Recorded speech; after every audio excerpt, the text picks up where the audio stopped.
Let us pray. God our Father, we thank you and praise you that you are a living God, a God who speaks. Speak to us this evening, especially, Lord, as we continue on the theme, Lord, of seeking your heart of compassion. Lord, we ask for your guidance. We ask for your revelation. We ask for the transforming work of your Holy Spirit to truly inspire and speak to us. Come, Holy Ghost. Come. Our hearts, our minds, our lives are open to your holy work of transformation. Come and make us more like Jesus, even as we hear your word spoken to us, into us this evening. We submit and surrender ourselves completely, and we pray and ask all this in the name of our Lord and Savior Jesus Christ, and all God's people say, Amen. A very good evening to each and every one of you. ஒவ்வொருவருக்கும் நம்முடைய மாலை வணக்கத்தை தெரிவித்து கொள்கிறோமாக இருக்கிறோம். Today we look at the theme of poverty and the marginalized, the poor and the marginalized people. That would be the focus. But for our meditation this evening, I've chosen or selected Luke chapter 16 verses 19 to 31 and given it the theme, the rich man and the poor man. You wouldn't have the slides today, but you would have the notes, which you could just grab a copy at the back if you need so. The notes gives us details of what is the message about. The rich man and the poor man. Am I rich or poor? நான் பணக்காரனா, பணக்காரியா, அல்லது ஏழையா? This is a very important question. Whether we ask it verbally, it is a question that seems to guide our life. It is a question, a very important question or marker of the quality of our lives. நம்முடைய வாழ்க்கையின் தரத்தை குறிக்கத்தக்கதான ஒரு முக்கியமான ஒரு கேள்வி. நம்ம பணக்காரர்களா ஏழையா? But it is a very subjective question in that sense. இது கணிக்க முடியாத ஒரு காரியம். என்னவென்றால், எந்த வகையில் என்றால், because you may compare with someone who is poorer than you and feel rich. நம்மை விட கொஞ்சம் ஏழையா இருக்கிறவர்களோடு நாம் ஒப்பிட்டு பார்க்கும் பொழுது நாம் அவர்களை விட பணக்காரர்களை போல காணப்படுவோம். But then you compare yourself with someone who is very wealthy, well-to-do, and then you say, I'm poor. நம்மை விட பயங்கர பணக்காரர்களோடு ஒப்பிட்டு பார்க்கும் பொழுது நாம் என்ன கணிப்போம் என்றால், நான் கொஞ்சம் ஏழைதான். But here, in this context, we are to ask this question to understand how do we see the poor and poverty. ஏழையை, ஏழ்மையை குறித்து நாம் இவ்வனமாய் அதை கவனிக்கிறோம் என்பதை சிந்திக்கும்படியாக கேட்கப்படுக வேண்டிய ஒரு கேள்வியாய் இருக்கிறது. How do we as Christians and as the Church of Christ deal with this reality? இந்த உண்மை சூழ்நிலையை கவனித்து நாம் கிறிஸ்துவர்களாக, கிறிஸ்துவ திருச்சபையாக என்ன மறுமொழி சொல்கிறோம்? What is our response to this issue or to this reality? Jesus affirmed in John chapter 12 verse 8, I'm just reading the first part when he says, you always have the poor with you. யோவான் 12ஆம் அதிகாரம் 8வது வசனம் முதல் பகுதிகளை வாசிக்கும் பொழுது ஒரு வாசிக்க முடிந்தால் வாசியுங்கள்.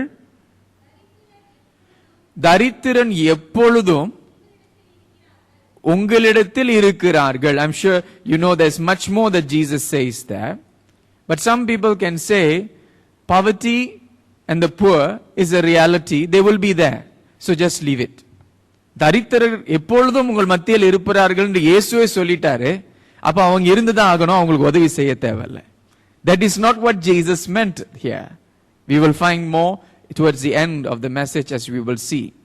But as we understand and read this parable, it's so rich. இந்த ஓமை நாம் கவனிக்க தியானிக்க அதில் எவ்வளவு ஆழமான அர்த்தங்கள் சத்தியங்கள் உண்டு என்று நாம் அதை கற்றுக்கொள்ள இந்த நாளில் வந்திருக்கிறோம்.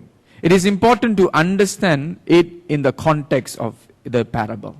அந்த உவமை சொல்லப்பட்ட அந்த சூழலுக்குள்ளாக நாம் அந்த வசனங்களை பகுதியை கவனிப்பது மிகவும் முக்கியமான ஒரு காரியமாய் இருக்கிறது. இயேசு இந்த உவமையை இன்னொரு உவமையை சொன்ன பிறகு அவர் சொல்லுகிறார் என்று பார்க்கிறோம். Jesus shares this parable after he has spoken and shared about the parable of the shrewd manager. And then he concludes that passage or that section by saying, by giving them a warning. ஒரு எச்சரிக்கையை அங்கே கொடுக்கிறார் என்று பார்க்கிறோம். What is that warning? You cannot serve God and mammon, or in some translation you find wealth.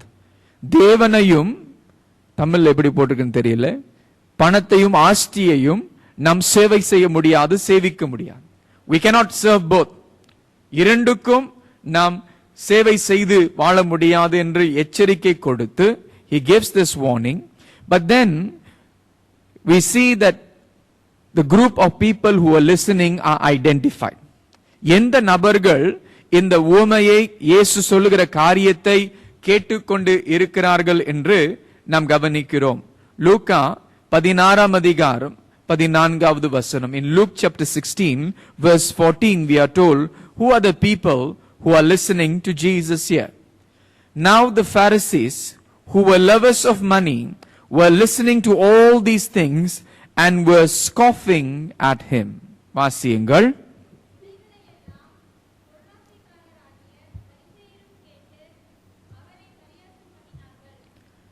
Now the Pharisees, who were lovers of money, were listening to all these things and were scoffing at him, the Bible says. They did not like what Jesus was teaching. இயேசு போதித்தார், ஆனால் அந்த போதனை அவர்களுக்கு பிரியமில்லை. அது மாத்திரமே அல்ல, இந்த பரிசேயர்களை குறித்து ஒரு குறிப்பிட்ட ஒரு காரியம் சொல்லப்படுகிறது. A specific description is given about the Pharisees, something that we don't read in many other places. They were lovers of money.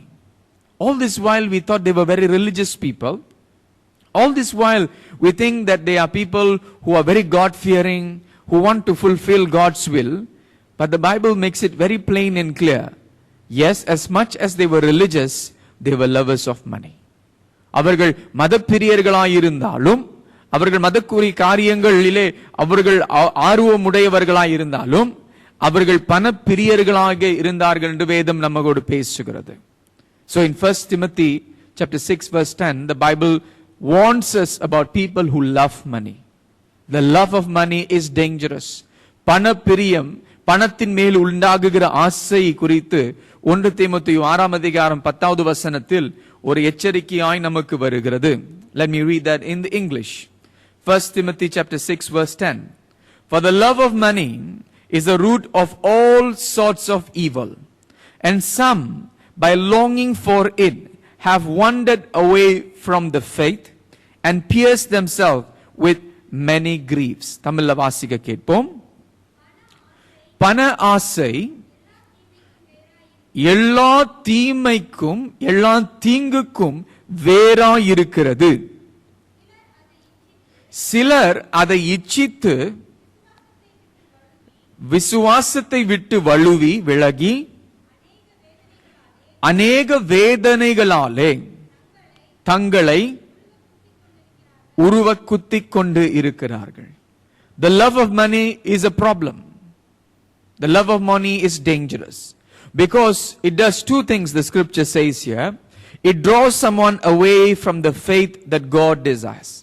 தேவன் விசுவாசிக்கிற விசுவாசத்திலிருந்து இந்த பணத்தின் மேல் உண்டாகுகிற அந்த ஆசை பிரியம் நம்மை பிரிக்கிறது. அது மாத்திரமே அல்ல, it does not only separate us from the faith and the love of God, but it also leads us to greater suffering. அதிக பாடுகளுக்குள்ளாக கடந்து செல்கிறது. So Jesus, identifying the Pharisees and knowing and acknowledging that they are lovers of money, then later on, after teaching about divorce, he goes on to speak about this parable that we are looking at today. இயேசு இந்த காரியத்தை உணர்ந்து விவாகரத்தை குறித்து அவர் பேசின உடனே உடனடியாக அவர் சொல்லுகிற இந்த உவமை தான் லூக்கா 16 அதிகாரம் 19வது வசனத்தில் வாசிக்கிறோம். இது 2 நபர்களை குறித்து பேசப்படுகிற சொல்லப்படுகிற முக்கிய கதாபாத்திரங்களாய் காணப்படுகிற உவமை. There is these 2 main important characters that we find in this parable, the rich man and the poor man. பணக்காரர் ஏழை, 2 நபர்களை குறித்து பேசுகிறது. So in Luke chapter 16 verses 19 to 21, let me read. Now there was a rich man, and he habitually dressed in purple and fine linen, joyously living in splendor every day. And a poor man named Lazarus was laid at his gate, covered with sores, and longing to be fed with the crumbs which were falling from the rich man's table. Besides, even the dogs were coming and licking his sores. வாசியுங்கள். ஐஸ்வர்யமுள்ள ஒரு மனுஷன் இருந்தான். அவன் இரத்தாம்பரமும் விலையேறப்பெற்ற வஸ்திரமும் தரித்து அனுதினமும் சம்பரமாய் வாழ்ந்து கொண்டிருந்தான். லாசரு என்று பெயர் கொண்ட ஒரு தரித்திரனும் இருந்தான். அவன் பருக்கள் நிறைந்தவரான். அந்த ஐஸ்வர்யவானுடைய வாசல் அருகே கிடந்து அவனுடைய மேஜையில் இருந்து விழுந்த துணிக்கைகளாலே தன் பசியை ஆற்ற ஆசையாயிருந்தான். நாய்கள் வந்து அவன் பருக்களை நக்கிற்று. If you look at the table that's provided there, it gives a great comparison. அங்கே கொடுக்கப்படுகிற அந்த டேபிள் நீங்கள் பார்த்தீர்கள் என்றால் அந்த 2 நபர்களுக்கு உண்டாகுகிற வித்தியாசத்தை நாம் பார்க்கிறோம். You see the rich man, he has no name. Probably he has no name because Jesus wants us to find ourselves in that man, in the attitude, in the character of the man. இந்த மனுஷனுக்கு பேர் சூட்டப்படவில்லை, கொடுக்கப்படவில்லை.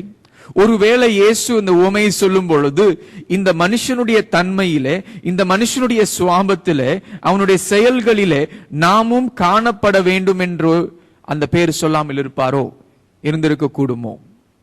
The nameless man, rich man, that's all he's known.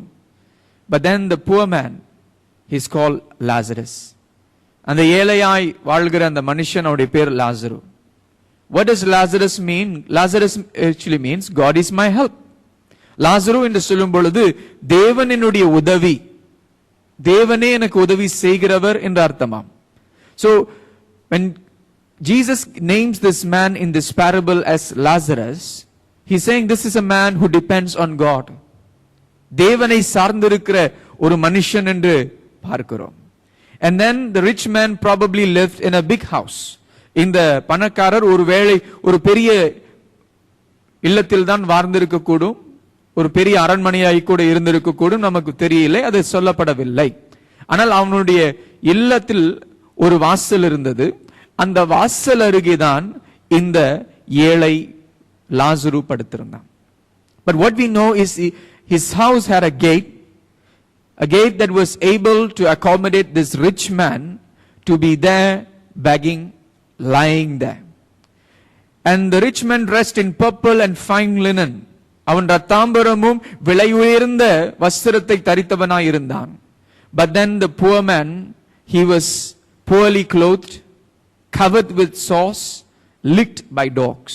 அந்த ஏழை மனுஷனை பார்க்கும் பொழுது அவனுடைய சரீரத்தில் ஒரு தோல் வியாதியோடு அந்த கடந்து செல்கிற நாய்கள் அவனுடைய சரீரத்தை அந்த புண்களை வந்து நக்குகிற அந்த சூழ்நிலையிலே நாம் பார்க்கிறோம். And then he lived in splendor every day. அவன் ஒவ்வொரு நாளும் அவன் களி கூர்ந்து அவன் சந்தோஷமாய் சாப்பிட்டு அவன் கொண்டாடுகிற ஒரு மனுஷனாய் காணப்பட்டான். He was a man who enjoyed, he probably partied every day. Remember, the Bible says every day. Jesus highlights every day. But then this man, the poor man, he was longing to be fed with crumbs, food that fell off from the table of the rich man. அந்த பணக்காரருடைய மேஜையிலிருந்து விழுந்து வருகிற அந்த துணிக்கைகள், அந்த சாப்பாடை அவன் ஏங்கிக் கொண்டிருந்தான். That was the food that was being provided. Then we go on to read when Father Abraham speaks in the parable, he says to the rich man, you receive good things in life. You receive everything good, looks fine, look good, wonderful. But then Lazarus received the bad things in life. Sickness, poverty, no support, no family. லாசருவை பார்க்கும் பொழுது அவனுடைய சூழ்நிலை வேறையா இருக்கிறது. இந்த பணக்காரர் எல்லாவற்றையும் ஆசீர்வாதத்தை அனுபவித்தான். ஏழை ஆன லாசருவோ அவன் வாழ்க்கையில துன்பத்தை, கஷ்டத்தை அனுபவித்தான். And the rich man, the Bible clearly says he had a burial, which I presume could be a grand burial. He lived a grand life. He probably went off also very grand. But a grand burial doesn't guarantee that we will end up at the right place. But the poor man had no burial. Nothing is mentioned about how he was buried, whether he was buried. But what we are told is he's taken up by angels after his death. அந்த பணக்காரரை பார்க்கும் பொழுது அவனுக்கு ஒரு சிறந்த burial, Tamil எப்படி சொல்லுவீங்க, அடக்க ஆராதனை செய்யப்பட்டு ஒரு சிறந்த வகையிலே அவன் ஒருவேளை அவனுக்கு காரியங்கள் எல்லாம் செய்யப்பட்டது. சிறந்த அடக்க ஆராதனை செய்கிறதுனாலே நம்ம எல்லோரும் சிறந்த இடத்திற்கு போவோம் என்ற அர்த்தம் அல்ல. ஆனால் அதே நேரத்தில் அந்த ஏழையை பார்க்கும் பொழுது அவனும் மரிக்கிறான். அவன் மரணத்திற்கு பிறகு தேவ தூதர்கள் அவரை கொண்டு போகிறார்கள் என்று நாம் பார்க்கிறோம். So the contrasting and the disparity in quality of life between the two men is quite evident. இந்த இரண்டு நபர்களுக்குள்ளாக வாழ்க்கை தரத்தின் வித்தியாசத்தை பார்க்கும் பொழுது ரொம்ப ஆழமான ஒரு வித்தியாசத்தை பார்க்கிறோம். One lives luxuriously, one suffers. ஒருவன் சந்தோஷமாய் மகிழ்ச்சியாய் தன்னுடைய வாழ்க்கையை வாழ்கிறான், இன்னொருவன் பாடுகளை அனுபவிக்கிறான். Where do we find ourselves in this story? நாம் இந்த கதையில் எங்கே காணப்படுகிறோம்? நான் பணக்காரனும் இல்லை, நான் ஏழையும் இல்லை. I am not the rich, I am not the poor, we may say. But they had a relationship. They knew each other. இந்த இரண்டு நபர்கள் வெவ்வேறு நபர்களாய் அல்லாமல், அறியாமல் வாழ்ந்த நபர்கள் அல்லாமல், ஒருவரை அறிந்தவர்களாய் இருந்தார்கள். எந்த வகையில் பார்க்கிறோம் என்றால், அவன் துன்பப்படும் பொழுது ஆபிரகாமை நோக்கி லாசருவை அனுப்பு என்று சொல்லி அவனுடைய பெயரை சொல்லுகிறான். They knew each other. How do we know this? That when he is in torment in Hades, he calls out to Father Abraham and says, send Lazarus. He knew Lazarus by name. He knew this was the man who was lying at my gate. என்னுடைய வாசல் அருகே படுத்திருந்த மனுஷன் இவன் தான், என்னுடைய பேர் லாசரு என்று தெரிந்து அந்த சூழ்நிலையிலே அவர்கள் இருவரும் தவிர்க்க முடியாத ஒரு வாழ்க்கை பிரயாணத்திற்குள்ளாய் போகிறார். The inevitable happens. They go to what we call the inevitable that happens to everyone, whether we are rich, whether we are poor. Whether we live in big mansions or small house or on the street, all of us will have to face this death. பெரிய மாளிகையிலோ இல்ல சிறிய வீடோ இல்ல road அருகே படுத்திருக்கிறவர்களோ ஒவ்வொருவரும் சந்திக்கக்கூடிய ஒரு முக்கிய காரியம், வாழ்க்கை சம்பவம், மரணம். You cannot run. We cannot run from that. But both die. The rich man who lived a luxurious life is in torment in Hades, the Bible says. Jesus says that in the parable. இந்த சந்தோஷமாய் மகிழ்ச்சியாய் வாழ்ந்த இந்த பணக்காரர் அவர் ஹேடஸ்ல துன்பப்படுகிறவராய் காணப்படுகிறார். He is in agony and torment. வேதனைப்படுகிற, துன்பப்படுகிறார். But Lazarus is in Abraham's bosom. லாசரு ஆபிரகாமுடைய மடியிலே ஆறுதல் பெற்றுக் கொண்டிருக்கிறார் வேதம். So he receiving comfort in Abraham's bosom. So contrasting. The life that we live here and the life that we will experience there is so different. இங்கே வாழ்கிற வாழ்க்கையும் அங்கே நாம் அனுபவிக்கிற போகிற வாழ்க்கையும் வித்தியாசம். அது எதை சார்ந்து இருக்கிறது? What does it depend on? Obviously faith in Jesus Christ precedes us entering heaven. இயேசு கிறிஸ்துவின் மேல் வைக்கிற விசுவாசம் பரலோகத்திற்கு செல்லுகிறோமோ இல்லையோ என்று அது அஸ்திபாரமாய் அடிப்படையாய் இருக்கிறது. ஆனால் கிறிஸ்துவுக்குள் வாழ்கிற வாழ்க்கையின் தரம் முக்கியம். The quality of life that we live in Jesus Christ matters. Our life, how we live. So the two sins of the rich man is something that we want to consider today. இந்த பணக்காரனுடைய இரண்டு விதமான பாவங்கள். In the English they say the sin of commission and the sin of omission. செய்த பாவம், செய்யாத நன்மை, அதுவே பாவம். Sin of commission, sin of omission. So sin of commission is doing the sins that we are not to do. எது செய்யக்கூடாதோ அதை செய்யாமல் இருக்கிறது. பொய் சொல்லக்கூடாது. 10 கட்டளைகள் நமக்கு தெரியும். We know the 10 commandments by heart probably. Oh, so I don't do that. I don't steal, I don't lie, I live a very good life. But then there is another sin, the sin of omission. தவிர்க்கக்கூடிய காரியங்கள், தவிர்க்கிறதுனாலே நாம் செய்கிற பாவங்கள். எந்த விதமான பாவங்கள்? How often do we focus and are satisfied with our abstinence from the sins of commission but overlook our sins of omission? அநேக வேளையிலே நாம் என்ன செய்கிறோம் என்றால், நான் சிகரெட் அடிக்கிறது இல்லப்பா, நான் தண்ணிலாம் அடிக்கிறது இல்லை, நல்ல வாழ்க்கை வாழ்றேன், நான் திருடுறது இல்லை, I don't steal, I don't lie, I don't commit adultery. What we don't do is what we say, oh, I am living a pure life. நான் இவைகளெல்லாம் செய்யாததினாலே நான் ஒரு பரிசுத்தமான வாழ்க்கை வாழ்கிறேன் என்று நாம் கணித்துக் கொள்ளுகிறோம். But we tend to overlook what we are supposed to be doing, and when we don't do it, the Bible says that is also sin. So in James chapter 4 verse 17, it emphasizes again. It is emphasized, therefore, the one who knows the right thing to do and does not do it, to him it is sin. வாசியுங்கள் யாக்கோபு 4:17. ஆதலால் ஒருவன் நன்மை செய்ய அறிந்தவனாயிருந்தும் அது செய்யாமல் போனால் அது அவனுக்கு பாவமாயிருக்கும். How often we ignore this. How often we don't even take notice of this. I didn't do. But the Lord also looks at what you didn't do. நான் அதை செய்யவே இல்லையே. செய்யாத காரியங்களையும் கர்த்தர் கவனிக்கிறார். So what was the sin? That was the sin of commission. He was living in luxury, yes. He was wasting away his wealth and providences, yes. But there was another thing, the sin of omission. There was a need lying at the gate of this rich man. இந்த பணக்காரனுடைய வாசல் அருகே ஒரு தேவை இருந்தது, ஒரு அவசியம் இருந்தது, ஒரு நன்மை செய்யக்கூடிய ஒரு வாய்ப்பு இருந்தது. There was this opportunity that was lying at his gate, but he didn't do. If you remember the prayer of confession that we usually say, and we will say even later after this, the way we say, in the evil we have done, and in the good which we have not done.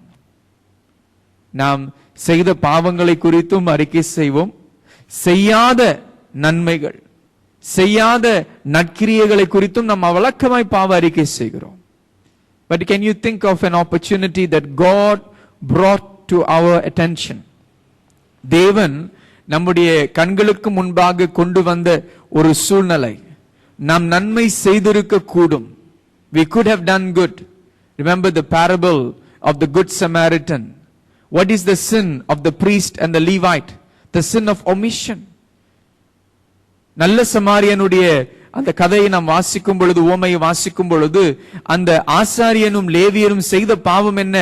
நன்மை செய்ய கூடிய அந்த வாய்ப்பு இருந்தும் அந்த நன்மை செய்யாமல் அவர்கள் கடந்து சென்றார்கள். How we are like them many times in many ways.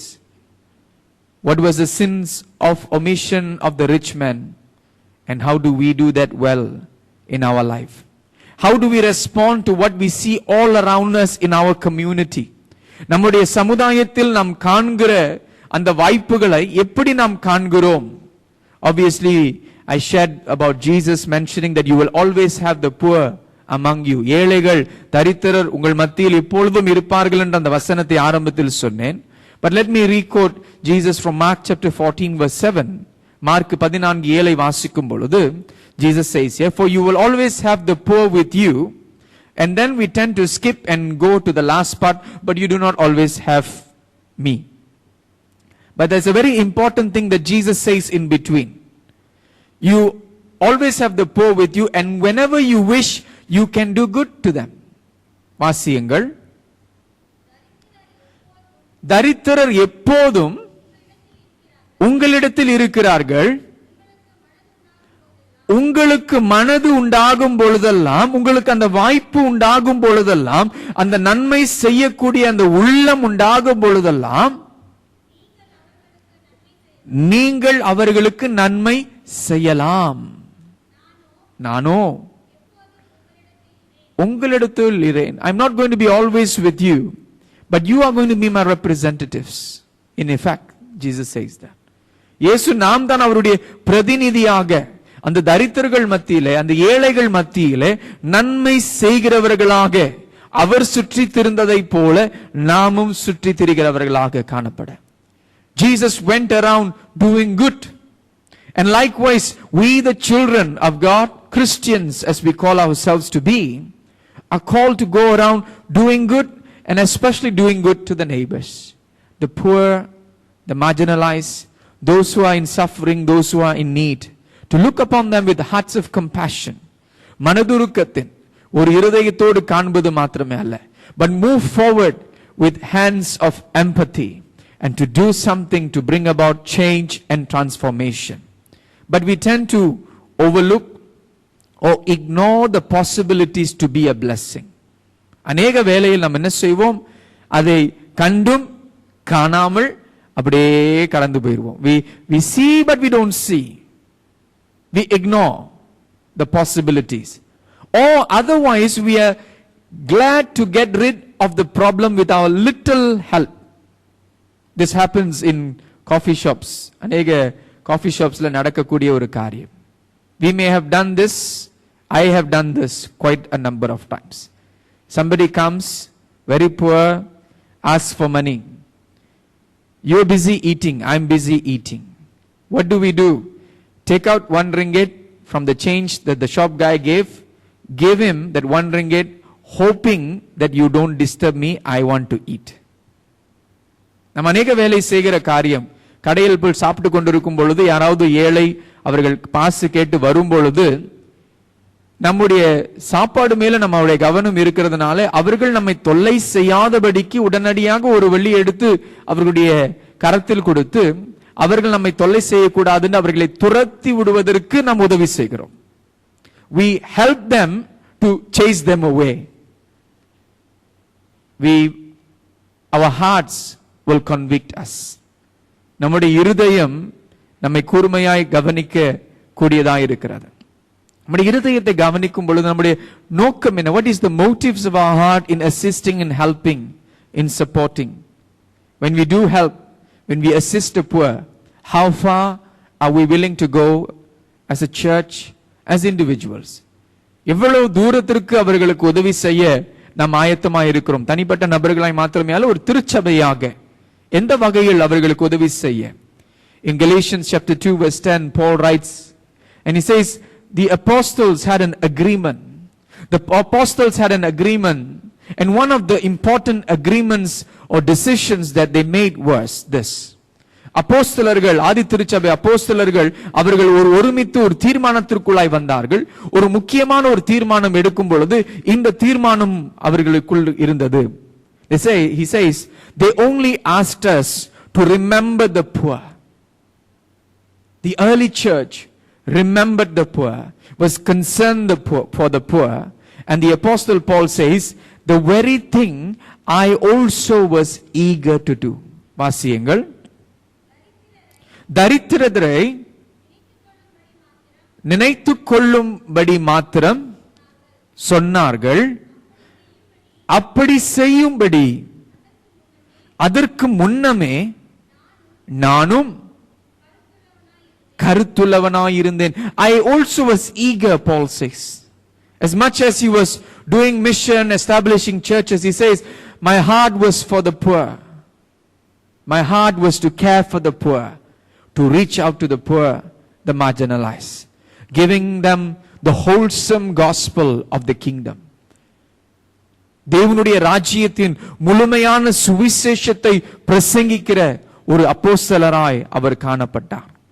So we began with understanding the context of the parable. People who are lovers of money, who are very happy with what they have, living luxurious life. And Jesus teaches us about the rich man and the poor man, and where the rich man ended up because of what he didn't do more than what he did. அவன் செய்த காரியத்தை பார்க்கிலும் இந்த பணக்காரர் என்ன காரியத்தை செய்யாமல் போனான் என்று நாம் கவனித்தோம். But then today we stand in the rich man's position. அந்த பணக்காரருடைய நிலையில் நாம் நிற்கிறோம். How do we respond? How do we answer?